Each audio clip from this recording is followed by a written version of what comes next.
សារភាពថាបងធ្លាប់ស្រឡាញ់អូននឹងបងនៅចាំច្បាស់ទុំចិត្តចឹងប្រា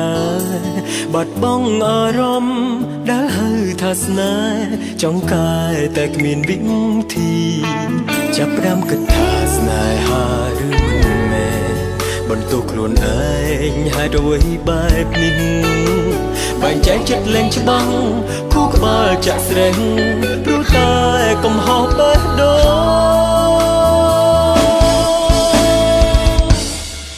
មិនចង់បាត់បង់អូនទេចិត្តនៅតែចង់ថែទាំខ្លាចអូននឹងយំព្រោះបងចង់ហាទៀងបាយក៏នឹករឿងកូនឡងតែសំលមកមិនអាចបោះបង់គ្នា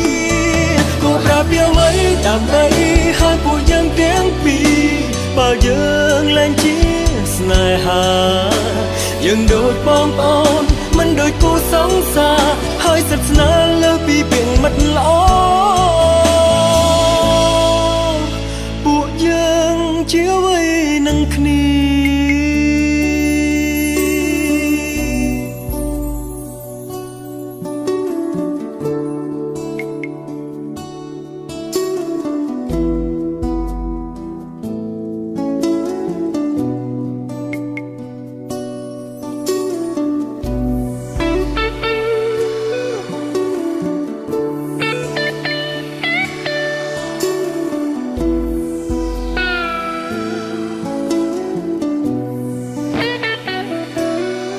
សារភាពថាបងធ្លាប់ស្រឡាញ់អូននឹង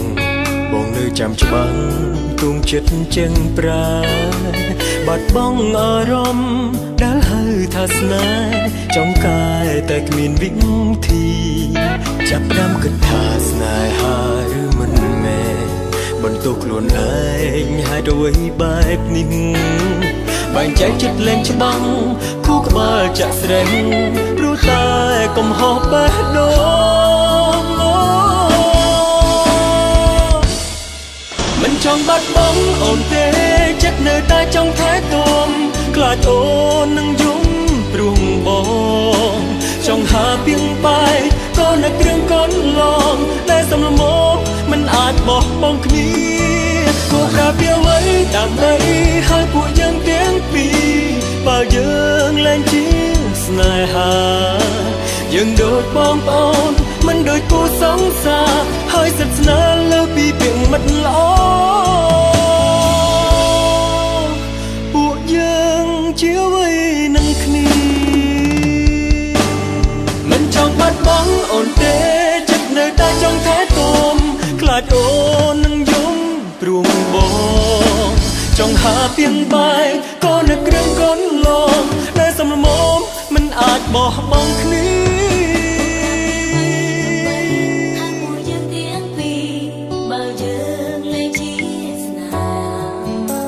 យើងដូចបងប្អូនមិនដូចគូសង្សារហើយសិទ្ធស្នាលើពីពាក្យមិត្តល្អ